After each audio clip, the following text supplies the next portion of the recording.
এই সময় ভেতর থেকে ফ্রন্টম্যান বেরিয়ে আসে। সে গার্ডকে বলে, তোমরা প্লেয়ারদের অর্গান চুরি করে বিক্রি করো, এটা নিয়ে আমার মাথা ব্যথা নেই, কিন্তু তোমরা বড় একটা রুলস ভঙ্গ করেছো, এই গেমের ইকুয়ালিটি নষ্ট করেছো।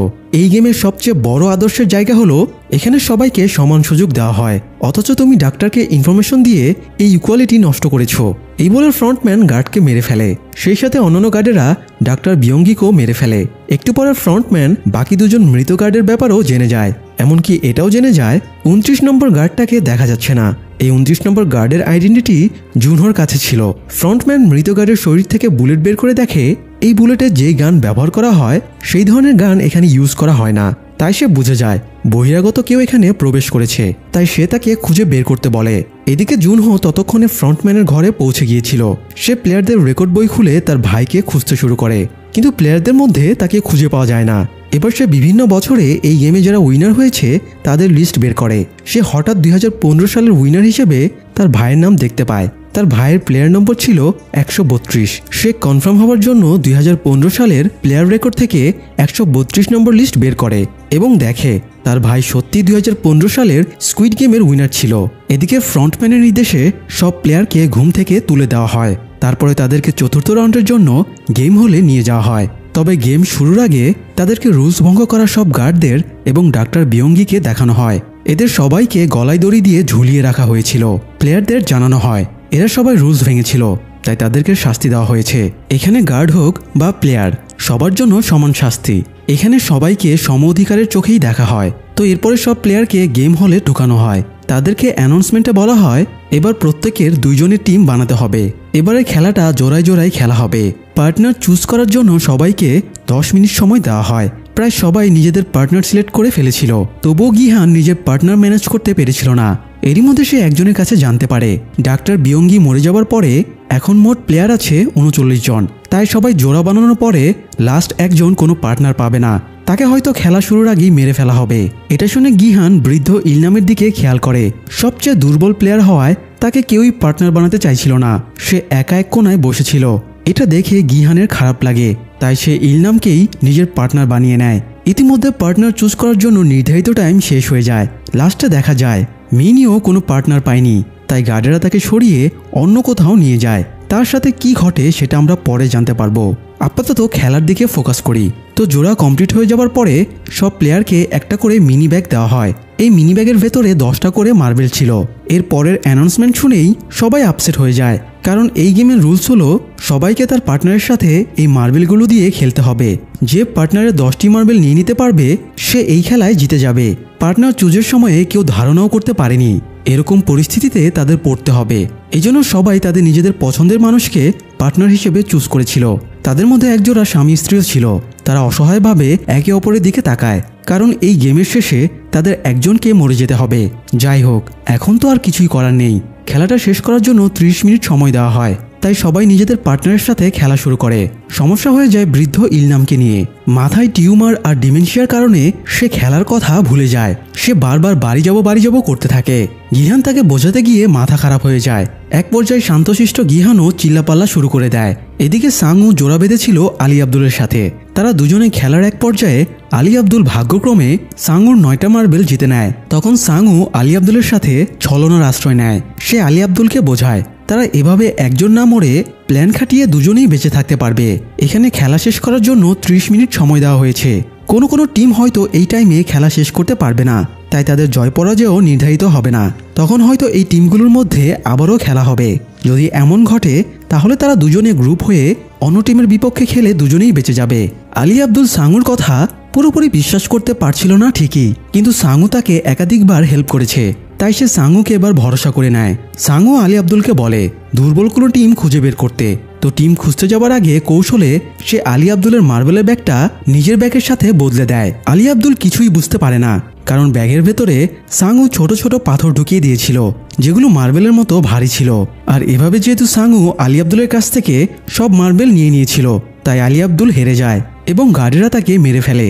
এদিকে কাংয়ের সাথে জুটি বেঁধেছিল জিইয়ং নামের একটা মেয়ে। এরা দুজনেই ছিল চরম লেভেলের ফ্রাস্ট্রেটেড। গেমের ব্যাপারে তাদের তেমন আগ্রহ ছিল না। তারা গেমটা এক রাউন্ডেই শেষ করার সিদ্ধান্ত নেয়। এই জন্য বাকিটা সময় তারা গল্পগুজব করে কাটাবে বলে ঠিক করে। জিইয়ং কাংকে জিজ্ঞেস করে তার ফ্যামিলিতে কে কে আছে। কাং জানায় তার বাবা বর্ডার ক্রসিংয়ের সময়ে গুলি খেয়ে মারা গেছে। মা অফিসারের হাতে ধরা পড়ায় তাকে দেশে পাঠিয়ে দিয়েছে। সে আর তার ছোট ভাই কোনো রকমে এখানে এসে পৌঁছেছে। ভাইকে সে অনাথ আশ্রমে রেখেছে। এখন তার একমাত্র লক্ষ্য নিজের মাকে এই দেশে নিয়ে আসা। এরপরে কাং জিয়ংকে তার ফ্যামিলির ব্যাপারে জিজ্ঞেস করলে সে বলে একদিন স্কুল থেকে ফেরার পরে সে দেখে তার মা মরে মেঝেতে পড়ে আছে আর পাশেই তার বাবা ছুরি হাতে দাঁড়িয়ে আছে। সেদিনই জিয়ং তার বাবাকে হত্যা করে ফেলে এবং জেলে চলে যায়।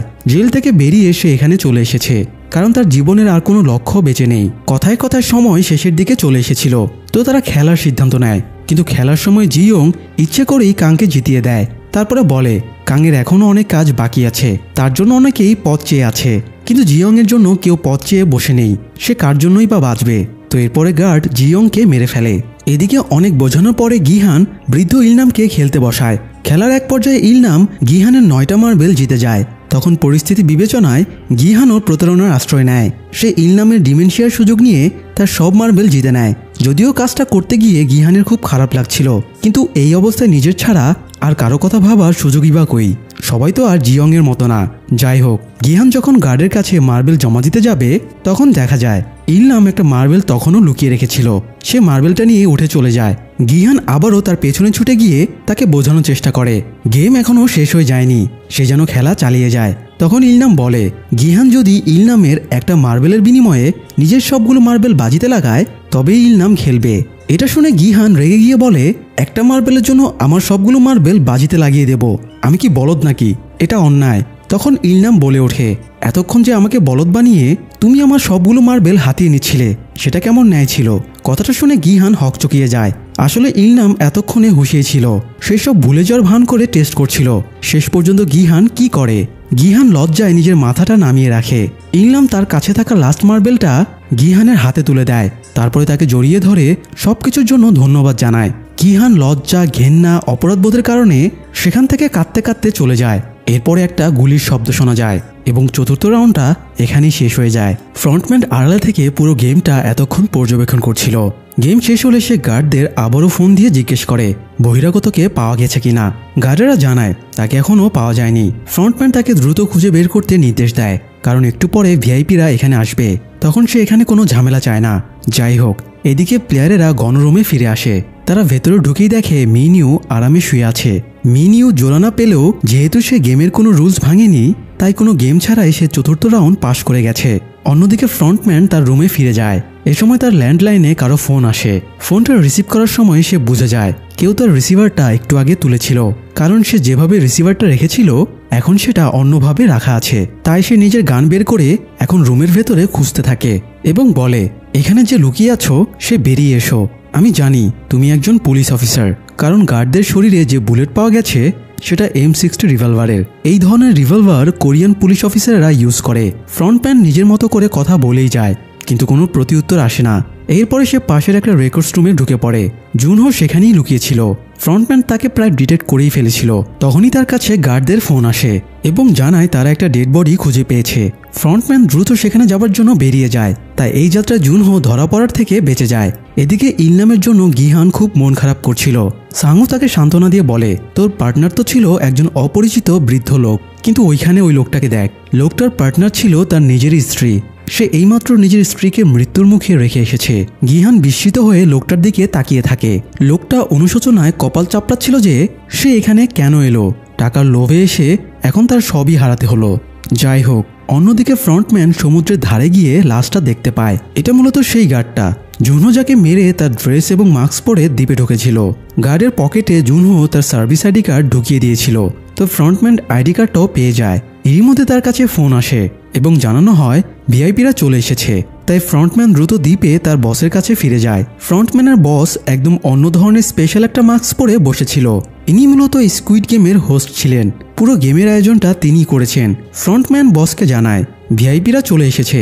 বস জানায় সে আজ ভিআইপিদের সাথে দেখা করতে পারবে না, তাই ফ্রন্টম্যানই যেন সবকিছু সামলে নেয়। তাই একটু পরে ফ্রন্টম্যান গিয়ে ভিআইপিদের অভ্যর্থনা জানায়। মোট 6 জন ভিআইপি এসেছে। ভিআইপিরাও স্পেশাল ধরনের মাস্ক পরে এসেছিল। ফ্রন্টম্যান ভিআইপিদের ভেতরে নিয়ে যায়। ভিআইপিরা মূলত এখানকার খেলা দেখে আনন্দ বিনোদন করতেই এখানে এসেছে। যাই হোক, এদিকে জুনহোর পরিচয় যেহেতু গার্ডেরা জেনে গিয়েছিল, তাই সে এবার নিজের পরিচয় লুকাতে ভিআইপিদের দেখাশোনার জন্য যেসব ওয়েটার ছিল সেই ওয়েটারদের একজনকে মেরে তার ছদ্মবেশ ধারণ করে। তারপরে নিজের ফোনটা পোশাকের হাতার ভেতরে কৌশলে রেখে দেয় যাতে সে ভিডিও রেকর্ড করে প্রমাণ জোগাড় করতে পারে। তো এরপরে সে ড্রিঙ্ক নিয়ে ভিআইপিদের সার্ভ করে। অন্যদিকে প্লেয়ারদের একটু চোখ লেগে এসেছিল। হঠাৎ সাইরেন শুনে তারা চোখ মেলে দেখে স্ত্রীকে হারানো লোকটা গলায় দড়ি দিয়ে আত্মহত্যা করেছে। এই লোকটা মরার পরে প্লেয়ার সংখ্যা 16 জনে নেমে আসে। এই 16 জনকে পঞ্চম রাউন্ডের জন্য প্লেগ্রাউন্ডে নিয়ে যাওয়া হয়। তারা প্লেগ্রাউন্ডে এসে 16টা ডামি দেখতে পায়। সেগুলোতে একটা করে নম্বরের লেবেল পড়ানো ছিল, আর 16টা ডামিতে 1, 2, 3 করে 16 পর্যন্ত নম্বর লেখা ছিল। প্রত্যেকটা প্লেয়ারকে তাদের পছন্দ মতো নম্বর সিলেক্ট করতে বলা হয়। গিহান আগের খেলাগুলোকে অ্যানালাইসিস করে ভাবতে থাকে কোন নম্বরটা সিলেক্ট করলে গেম কম রিস্কি হবে। তো ভাবতে ভাবতেই দেখা যায় দুটো বাদে সবগুলো নম্বর অন্যদের সিলেক্ট করা হয়ে গেছে। এখন শুধু 1 এবং 16 নম্বর বাকি আছে। সে 1 নম্বর লেভেলটা সিলেক্ট করে, কিন্তু পেছন থেকে একজন এসে রিকোয়েস্ট করে বলে সে সারা জীবন সবকিছুতে পেছনের কাতারেই পড়ে থেকেছে, তাই সে জীবনে অন্তত একবারের জন্য হলেও প্রথম হতে চায়। এই জন্য সে গিহানকে রিকোয়েস্ট করে 1 নম্বরটা যেন গিহান তাকে দিয়ে দেয়। তো গিহান তাকে 1 নম্বরটা দিয়ে 16 নম্বর সিলেক্ট করে নেয়। এরপরে তাদের একটা কাচের ব্রিজের সামনে আনা হয়। এবারের খেলাটা হলো প্লেয়ারদের এই কাচের ব্রিজটা পার হয়ে ওপারে যেতে হবে। কিন্তু সমস্যা হলো এখানে 2 ধরনের কাচ ব্যবহার করা হয়েছে। একটা হলো টেম্পার্ড গ্লাস, যেটা 2 জন মানুষের ভর নিতে পারবে, আর অন্যটা হলো নর্মাল গ্লাস, যেটার উপরে পা দেওয়া মাত্রই ভেঙে পড়ে যাবে। তো প্লেয়ারদের টেম্পার্ড এবং নর্মাল গ্লাস বুঝে নিয়ে হাঁটতে হবে, আর প্লেয়ারেরা নিজেদের সিলেক্ট করা নম্বর অনুযায়ী আগে পিছিয়ে হয়ে সবাই এই ব্রিজের উপর দিয়ে হাঁটবে। এটা শুনে 1 নম্বর লেভেল নেওয়া লোকটা ভাবে লাইফে প্রথম হওয়া সত্যিই অনেক জ্বালা। যাই হোক, প্লেয়ারদের খেলা শেষ করার জন্য 16 মিনিট সময় দেওয়া হয়। প্রথম প্লেয়ারটা কাপা কাপা পায়ে টুকটুক করে এগোতে থাকে। প্রথম ধাপে সে টেম্পার্ড গ্লাসের উপরে দাঁড়ালেও সেকেন্ড ধাপে সে নর্মাল গ্লাসে পা দিয়ে ফেলে এবং গ্লাস ভেঙে নিচে পড়ে তৎক্ষণাৎ মারা যায়। এভাবে পরপর কয়েকজন প্লেয়ার ভুল কাছে পা রেখে মারা যায়, আর আগের প্লেয়ারদের ভুল থেকে পেছনের প্লেয়ারেরা ফায়দা নিয়ে প্রায় অর্ধেক পথ পর্যন্ত পৌঁছে যায়। কিন্তু এবার ঝামেলা বাঁধায় ডিওক্সু। তার সামনের জন মারা যাওয়ায় সে এবার জেদ ধরে সে আর সামনে এগোবে না। কেউ যদি এগোতে চায় তাহলে পেছনের কেউ যেন এগিয়ে যায়। তো একজন প্লেয়ার এতে রেগে গিয়ে তাকে ধাক্কা দিতে গেলে উল্টো সেই তাকে ধাক্কা দিয়ে ফেলে দেয়। এরপরে ডেক্সুর কাছে মিনিউ এগিয়ে আসে। মিনিউ জানতো সে কখনোই এই ব্রিজ পার হতে পারবে না, তার মৃত্যু অবধারিত। তাই সে এবার ডেক্সুর ওপরে প্রতিশোধ নেওয়ার সুযোগটা কাজে লাগায়। ডেক্সু প্রতারণা করে মিনিউকে টিম থেকে বাদ দিয়েছিল। সেই প্রতিশোধ নিতে মিনিউ ডেক্সুকে জড়িয়ে ধরে, তারপরে তাকে নিয়ে নিচে লাফ দেয়, ফলে দুজনেই একসাথে মারা যায়। এরপরে বাকি থাকে আর মাত্র 4 জন, গিহান, সাংইউ, কাং এবং আরেকজন লোক। এই লোকটা জানায় সে 30 বছর ধরে গ্লাস ফ্যাক্টরিতে কাজ করেছে, তাই সে টেম্পার্ড আর নর্মাল গ্লাসের পার্থক্য বোঝে। সে আলোর প্রতিফলন দেখে খুব সাবধানে এগোতে শুরু করে। তার দেখা দেখি বাকি 3 জনও এগোতে থাকে, আর 2-3 কদম এগোলেই তারা ব্রিজটা পার হয়ে যেত। কিন্তু এই লোকটার ট্রিক্স ফ্রন্টম্যান বুঝে যায়, তাই সে ওখানকার সব লাইট অফ করে দেয়। ফলে লোকটা আর আসল নকলের মধ্যে পার্থক্য বুঝতে পারছিল না। তাই সে জিজ্ঞেস করে কারো কাছে মেটালের কিছু আছে কিনা। গিহানের কাছে একটা মার্বেল ছিল, সে মার্বেলটা লোকটাকে দেয়। লোকটা কাচের ওপর দিয়ে মার্বেলটা গড়িয়ে দেয় এবং শব্দ শুনে আসল নকলের পার্থক্য বোঝার চেষ্টা করে, কিন্তু সে বুঝতে পারে না ডানের গ্লাসটা আসল নাকি বামের গ্লাসটা আসল। এদিকে খেলার টাইমও শেষ হয়ে আসছিল।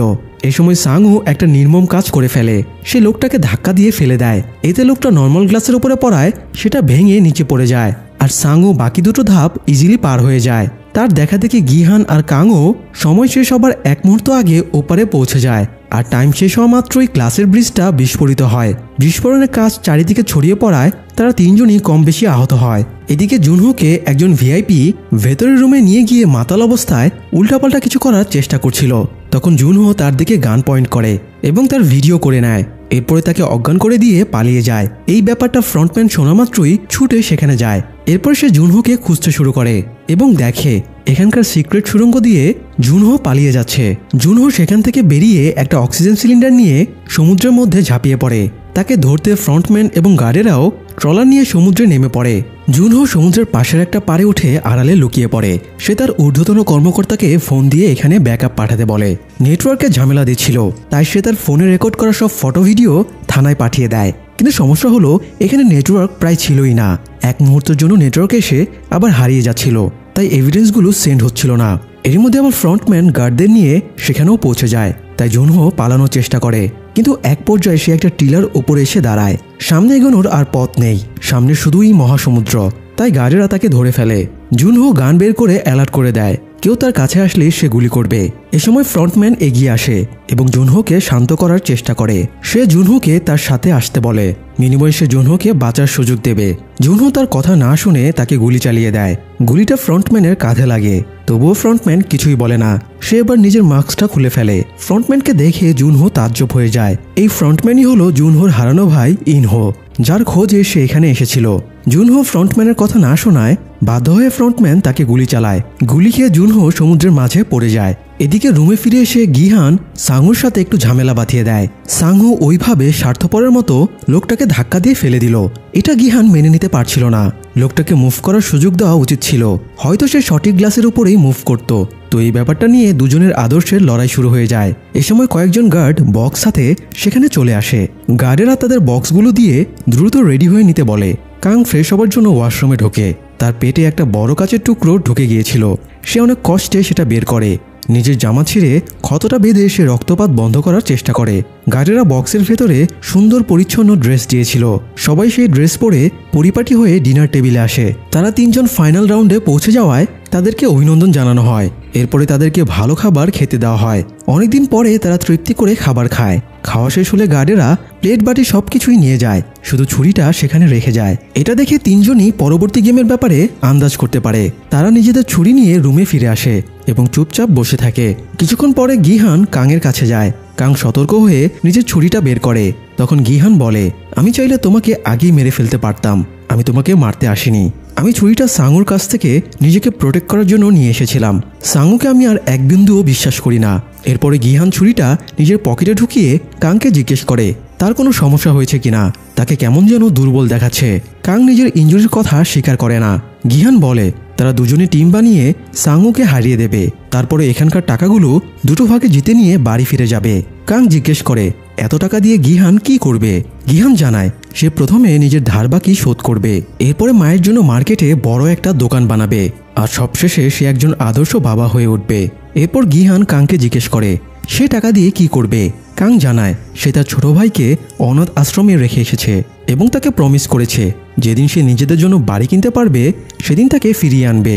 গিহান ভরসা দিয়ে বলে এখানে জেতার পরে যা টাকা পাওয়া যাবে তাতে আরামসে কাংয়ের স্বপ্ন পূরণ হয়ে যাবে। কিন্তু কাং জানতো তার সময় শেষ, তাই সে গিহানকে প্রমিস করায় এখান থেকে তাদের দুজনের মধ্যে যে বেঁচে ফিরবে সে অন্যজনের ফ্যামিলির খেয়াল রাখবে। গিহান কাংয়ের কথা মেনে নেয়। ততক্ষণে অতিরিক্ত রক্তক্ষরণে কাং ঢলে পড়েছিল। গিহাং এবার কাংয়ের ক্ষতটা দেখতে পায় এবং তাকে বাঁচাতে উদ্গ্রীব হয়ে ওঠে। সে দরজার কাছে গিয়ে গার্ডদের কাছে সাহায্যের জন্য ডাকতে থাকে। একটু পরে রুমের আলো জ্বলে ওঠে এবং গার্ডেরা রুমে প্রবেশ করে। গার্ডেরা হাতে করে কফিন নিয়ে এসেছিল। কফিন থেকে গিহান বিচলিত হয়ে পেছনে ফিরে তাকায় এবং দেখে কাং মরে পড়ে আছে, আর তার কাছেই সাংহু রক্তমাখা ছুরি নিয়ে দাঁড়িয়ে আছে। গিহান যখন দরজায় গার্ডদের সাহায্যের জন্য ডাকছিল, সাংহু সেই সুযোগে কাংকে ছুরি দিয়ে হত্যা করে। গিহান সাংহুর উপরে খুব রেগে যায় এবং নিজের ছুরি বের করে তাকে ঘায়েল করতে যায়, কিন্তু গার্ডেরা দুইজনকেই আটকে দেয় এবং সরিয়ে নেয়। আসলে গেমের লাস্ট রাউন্ডটা দুজন প্লেয়ারের মধ্যে হবার কথা, কিন্তু তারা তিনজন প্লেয়ার ছিল, তাই একজনকে সরিয়ে দিতেই গার্ডেরা তাদেরকে ছুরি দিয়েছিল। সাংহু ব্যাপারটা বুঝতে পেরেই কাংকে হত্যা করে। অন্যদিকে এই গেমের লাস্ট রাউন্ডের আয়োজন শুরু হয়ে যায়। লাস্ট রাউন্ডের নাম ছিল স্কুইড গেম। আমরা যেমন ছোটবেলায় গোল্লাছুট কানামাছি খেলে বড় হয়েছি, কোরিয়ানরাও তেমনি ছোটবেলায় স্কুইড গেম খেলে মূলত বড় হয়। যাই হোক, এই গেমের জন্য একটা ছক কাটা হয়। এই ছকে দুটো দল থাকে, ডিফেন্স এবং অফেন্স। যে অফেন্স চুজ করবে তার কাজ হলো ডিফেন্সে যে থাকবে তাকে কাটিয়ে স্কুইড ছকের মাথায় পৌঁছানো। ডিফেন্সকে পার করে স্কুইডে মাথা ছুঁতে পারলেই অফেন্সে থাকা প্লেয়ার জিতে যাবে। আর যে ডিফেন্স করবে তার কাজ হলো অফেন্সকে স্কুইডের মাথায় যাওয়া থেকে আটকানো। ডিফেন্স প্লেয়ার যদি অফেন্সে থাকা প্লেয়ারকে ধাক্কা দিয়ে ছকের বাইরে ফেলে দিতে পারে তাহলে ডিফেন্সের প্লেয়ার জিতে যাবে। তো এই হলো স্কুইড গেম খেলার রুলস। তবে এখানকার স্কুইড গেমের রুলস নিশ্চয়ই এত সহজ হবে না। এখানকার প্রধান রুলসই হলো একজন প্লেয়ারকে অবশ্যই মরতে হবে। প্রতিদ্বন্দ্বী প্লেয়ার মরলে তবেই অপরজন বিজয়ী হবে। তো যাই হোক, খেলা শুরুর আগে গিহাং এবং সাংহুর মাঝে একজন গার্ড টস করে। গিহান টসে জিতে অফেন্স করার সিদ্ধান্ত নেয়। এরপরে তার স্কুইড ছকের ভেতরে ঢোকে। ছোটবেলায় গিহাং এবং সাংহু অনেকবার এই গেম খেলেছে, কিন্তু এভাবে যে তারা একদিন এরকম জীবন মরণ পরিস্থিতির মাঝে এসে পড়বে তার কে জানতো। যাই হোক, খেলা শুরুর পরে গিহান এক মুঠো বালু তুলে নেয় আর সাংহু নিজের ছুরিটা বের করে গিহানকে ঘায়েল করার চেষ্টা করে। তখন গিহাং সাঙুর চোখে বালু ছুঁড়ে মারে। সাঙুকে এভাবে ডিস্ট্র্যাক্ট করে গিহাং স্কুইডের মাথায় পৌঁছাতে চেয়েছিল, কিন্তু এ সময় হঠাৎ বৃষ্টি শুরু হলে সাঙুর চোখের বালু ধুয়ে যায়। এরপরে দুজনেই ছুরি বের করে এবং দুজনের মাঝে হাতাহাতি লড়াই শুরু হয়। সাঙু বেশ কয়েকবার ছুরি দিয়ে গিহানকে আঘাত করে। গিহানও সাঙুকে বেশ আহত করে। এক পর্যায়ে সাঙু গিহানকে প্রায় ধরাশয়ী করেই ফেলেছিল। হঠাৎ বুদ্ধি খাটিয়ে গিহাং সাঙুর পায়ে কামড় দিয়ে তাকে দুর্বল করে সরিয়ে দেয়। তারপরে সে সাঙুকে বেদম মার শুরু করে। মার খেতে খেতে সাঙু ডিফেন্স করার মতো শক্তিও হারিয়ে ফেলে। তখন গিহানের বড় সুযোগ ছিল সাঙুকে মেরে ফেলার, তবুও সে সাঙুকে না মেরে ছুরিটা ফেলে দিয়ে স্কুইডের মাথার কাছে এগিয়ে যায়। ওপর থেকে ভিআইপিরা এই গেমটা উপভোগ করছিল। হঠাৎ তারা বিস্মিত হয়ে দেখে গিহান স্কুইডের মাথার কাছে গিয়েও সেটা না ছুঁয়ে আবারও সাঙুর কাছে ফিরে যাচ্ছে। গিহান ফিরে গিয়ে সাঙুকে বলে তারা চাইলে এখনও দুজনে বেঁচে যেতে পারে। এই গেমের থার্ড রুলস ছিল যদি সংখ্যাগরিষ্ঠ পার্টিসিপেন্ট খেলা বন্ধ করার সিদ্ধান্ত নেয় তাহলে খেলা থামিয়ে দেওয়া হবে। তাই রুলস অনুযায়ী গিহান এবং সাঙু যদি খেলা বন্ধ করার পক্ষে ভোট দেয় তাহলে খেলা বন্ধ হয়ে যাবে। যদিও এই ক্ষেত্রে তারা এই গেম থেকে একটা টাকাও পাবে না। গেম সম্পূর্ণ না করায় তাদের খালি হাতেই ফিরতে হবে। তবুও গিহাং সাঙুকে অফার দেয় খেলা অফ করে তারা দুই বন্ধু আবারও বেঁচে ফিরে যেতে পারবে। কিন্তু এই পর্যায়ে এসে নিজের নীতি নৈতিকতা সব জলাঞ্জলি দেবার পরেও সাঙু আর হেরে যাওয়ার জন্য ইচ্ছুক ছিল না। সাঙু নিজের ইগোকে জেতাতে পাশে ফেলে রাখা ছুরিটা তুলে নিজেরই ঘাড়ে ঢুকিয়ে নেয়। গিহান সাঙুকে বন্ধুত্বের মমতায় কোলের উপরে তুলে নেয়। মৃত্যুর পূর্বে সাঙু গিহানকে বলে গিহান যেন সাঙুর মাকে দেখে রাখে। গিহান বন্ধুর মৃতদেহ জড়িয়ে ধরে কাঁদতে শুরু করে। খেলা শেষ হলে গিহানকে চোখ বেঁধে ফ্রন্টম্যানের সামনে আনা হয়। ফ্রন্টম্যান গিহানকে অভিনন্দন জানানোর পরে গ্যাস দিয়ে গিহানকে অজ্ঞান করে তার শহরের রাস্তার পাশে ফেলে আসা হয়। জ্ঞান ফিরে গিহান তার পকেট থেকে একটা ক্রেডিট কার্ড খুঁজে পায়। সে পাশের একটা এটিএম বুথে কার্ড ইনপুট করে দেখে তার অ্যাকাউন্টে স্কুইড গেমের টোটাল উইনিং প্রাইসটা জমা হয়ে গেছে। কিন্তু এত বিপুল পরিমাণ টাকা জেতার পরেও তার ভেতরে কোনো আনন্দ ছিল না। সে একজন ব্যর্থ মানুষের মতো হতাশ হয়ে হেঁটে বাড়ি ফিরছিল। গিহান যখন সাঙুর মায়ের দোকানটা পার হচ্ছিল তখন সাঙুর মা তাকে থামায়। তারপরে তাকে ব্যাগে মাছ ভরে দিয়ে মাছটা বাড়িতে নিয়ে যেতে বলে। সেই সাথে এটাও জানায় গিহানের মায়ের শরীর হয়তো ভালো না, তিনি দুদিন ধরে কাজে আসেননি, আবার তিনি ফোনও ধরছেন না। গিহান কিছু না বলে চলে আসছিল। তখন সাঙুর মা পেছন থেকে জিজ্ঞেস করে গিহানের রিসেন্টলি সাঙুর সাথে যোগাযোগ হয়েছে কিনা। গিহান এই প্রশ্নের উত্তর দেওয়ার সাহস পায় না। সে কান্না চেপে বাড়ি ফিরে আসে। বাড়ি ফিরে সে আরেকটা বড় ধাক্কা খায়। সে দেখে তার মা একা মরে পড়ে আছে। এই কয়দিনে গিহান এত কেঁদেছে যে তার কান্না আর অবশিষ্ট ছিল না। তাই সে মায়ের পাশে চুপচাপ বসে থাকে। এরপর কেটে যায় 1 বছর। ব্যাংক ম্যানেজার গিহানকে একদিন ডেকে পাঠায়। ম্যানেজার গিহানকে বলে সে অনেকদিন আগে ব্যাংকে অনেকগুলো টাকা রেখেছিল। এই টাকাতে তো সে বেশি ইন্টারেস্ট পেত না, তাই ম্যানেজার তাকে ইন্টারেস্ট বেশি পাওয়ার সুযোগ করে দিতে চাইছিল। কিন্তু গিহানের তার টাকার উপরে কোনো আগ্রহ ছিল না, এমনকি সে গেমে জিতে আসা কোনো টাকা তুলেও নি। যদিও ফিরে আসার দিনে চেকিংয়ের জন্য 1000 ওন সে উইথড্র করেছিল। যাই হোক, গিহান ম্যানেজারকে অবাক করে দিয়ে তার কাছে 10,000 ওন ধার চায়। ম্যানেজার তাকে টাকাটা দিলে সে টাকাটা দিয়ে 1 বোতল বিয়ার কিনে নদীর ধারে বসেছিল। তখন একজন মহিলা তার কাছে ফুল বিক্রি করতে আসে। মহিলা অনুরোধ করে সন্ধ্যার মধ্যে ফুলগুলো বিক্রি করতে না পারলে কাল সব ফুল ফেলে দেওয়া লাগবে। তাই গিহান মহিলাকে কিছু টাকা দিয়ে দেয় আর মহিলা সেখানে একটা ফুল রেখে যায়। গিহান খেয়াল করে ফুলের সাথে স্কুইড গেমের লোগো লাগানো একটা কার্ড রয়েছে। কার্ডে একটা জায়গার অ্যাড্রেস লেখা ছিল। গিহানকে সেখানে যেতে বলা হয়েছে। তো গিহান ঠিকানা মতো জায়গায় গিয়ে দেখে একটা বোর্ডে মুমূর্ষু অবস্থায় বৃদ্ধ ইলনাম শুয়ে আছে। ইলনামের তো 4র্থ রাউন্ডেই মরে যাওয়ার কথা ছিল, তাহলে সে এখনো বেঁচে আছে কিভাবে? গিহান বুঝে যায় এই গেমের পেছনে আসল মাস্টারমাইন্ড তাহলে এই লোকটাই। গিহান জিজ্ঞেস করে ইলনাম এরকম কেন করলো। ইলনাম জানায় তার কাছে অনেক টাকা থাকলেও তার জীবন ছিল একঘেয়েমি, মনে কোনো আনন্দ ছিল না। সে তার ক্লায়েন্টদেরকেও একই কথা বলতে শুনতো যে তাদেরও লাইফে আনন্দ বিনোদনের কিছুই নেই। তাই ইলনাম সবাইকে নিয়ে একটা ভিন্ন কিছু করার প্ল্যান বানায়। আর এই ভিন্ন কিছুর আইডিয়া থেকেই তার মাথায় স্কুইড গেমের প্ল্যান আসে। মানুষকে টাকার জন্য এভাবে খেলতে লড়াই করতে দেখে তার আনন্দ পেত। গিহান এবার জিজ্ঞেস করে ইলনাম তো নিজেই গেমের হোস্ট, তাহলে সে কেন খেলায় অংশগ্রহণ করলো? ইলনাম জানায় সে যখন ছোট ছিল তখন খেলাধুলা করে সে অনেক আনন্দ পেত। এখন এই বৃদ্ধ বয়সে মৃত্যুর আগে সে ছোটবেলার মতো আবারও আনন্দ পেতে চাইছিল। তাছাড়া দর্শকের আসনে বসে খেলা দেখে যেমন আনন্দ পাওয়া যায়, খেলায় অংশগ্রহণ করে তার চেয়ে অনেক বেশি আনন্দ পাওয়া যায়। গিহান এবার জিজ্ঞেস করে আপনি আমার সাথে দেখা করতে চাইছিলেন কেন? ইলনাম জানায় সে গিহানের সাথে খেলে অনেক মজা পেয়েছে। সে গিহানের প্রতি কৃতজ্ঞ। তাছাড়া সে শুনেছে গিহান গেমে জেতা কোনো টাকাতেই হাত দেয়নি, এই জন্য সে জানতে চাইছিল গিহান তার কর্মের জন্য অনুতপ্ত কিনা। ইলনাম গিহানকে জানায় এই টাকা সে পরিশ্রম করে উপার্জন করেছে, এই টাকা নিজের জন্য খরচ করার সম্পূর্ণ অধিকার গিহানের রয়েছে। তো কথা বলতে বলতে একসময় ইলনাম নিস্তেজ হয়ে যায়। গিহান তাকিয়ে দেখে ইলনাম দুনিয়ার সমস্ত আনন্দ ত্যাগ করে অবশেষে পরপারে পাড়ি জমিয়েছে। যাই হোক, গিহান ফিরে এসে একটা সেলুনে ঢুকে চুলদাড়ি কেটে নতুন গেট আপ নেয়। সে আবারও জীবনটা নতুন করে শুরু করতে চাইছিল। তো প্রথমে গিহান কাংকে দেওয়া প্রতিশ্রুতি মতো কাংয়ের ভাইকে অনাথ আশ্রম থেকে নিয়ে আসে। তারপরে ছেলেটাকে সাঙ্গুর মায়ের কাছে দেখাশোনার জন্য দিয়ে আসে। সেই সাথে সে সাঙ্গুর মাকে একটা ব্যাগ দেয়। গিহান চলে যাবার পরে সাঙ্গুর মা ব্যাগ খুলে দেখে ব্যাগ ভর্তি শুধু টাকা, সাথে একটা চিরকুটও রয়েছে এবং সেটাতে লেখা আছে এই টাকাগুলো আমি সাঙ্গুর কাছ থেকে ধার নিয়েছিলাম। গিহান নিজের প্রতিশ্রুতি পালন করে এয়ারপোর্টে আসে। সে আবার আমেরিকায় নিজের মেয়ের সাথে দেখা করতে যাচ্ছিল। হঠাৎ সে অপর পাশের প্ল্যাটফর্মে সেই লোকটাকে দেখতে পায়, যে লোকটা গত বছর তাকে স্কুইড গেম খেলার জন্য প্রলুব্ধ করেছিল। আজ লোকটা গিহানের মতোই অসহায় আরেকজনকে খেলার জন্য প্রলুব্ধ করছিল। গিহান দ্রুত তার দিকে দৌড়ে যায়, কিন্তু লোকটা ততক্ষণে একটা মেট্রোতে উঠে চলে যায়। তখন গিহান প্ল্যাটফর্মে থাকা অসহায় লোকটার কাছ থেকে স্কুইড গেমের কার্ডটা কেড়ে নেয় এবং তাকে বলে সে যেন কখনোই এই গেমের পথে পা না বাড়ায়। এরপরে গিহান কার্ডটা নিয়ে চলে যাচ্ছিল, কিন্তু ফ্লাইটে ওঠার আগ মুহূর্তে সে আবারও গেমে ফেরত যাওয়ার সিদ্ধান্ত নেয়। সে কার্ডে থাকা নম্বরে ফোন দিয়ে পার্টিসিপেট করতে চায়। তারপরে বলে আমি দেখতে চাই তোমরা কারা আর কেনই বা এই নৃশংস গেমটা তোমরা চালু করেছো। আমি তোমাদের এবার ছাড়বো না। ফোনের ওপাশের লোকটা গিহানকে থ্রেট দিয়ে বলে প্লেয়ার নম্বর 456, যদি বাঁচতে চাও তবে প্লেন ধরে নিজের গন্তব্যে চলে যাও, নাহলে তোমার কপালে দুঃখ আছে। গিহান কিছু না বলে ফোনটা কেটে দেয় এবং মেয়ের সাথে দেখা করার সিদ্ধান্ত বাদ দিয়ে গেমটা আবারও খেলার জন্য ফিরে আসে। সেই সাথে স্কুইড গেমের প্রথম সিজন এখানেই শেষ হয়ে যায়। দর্শক, স্কুইড গেমের দ্বিতীয় সিজন আগামী 26 তারিখে রিলিজ পাবে। এই সিজনটিতে যদি আপনাদের যথেষ্ট সাড়া পাই তাহলে দ্বিতীয় সিজনের এক্সপ্লেইন নিয়ে আমরা আবারও হাজির হব। তাই নিজের মতামত জানিয়ে দিয়ে আমাদের পাশেই থাকুন। ধন্যবাদ।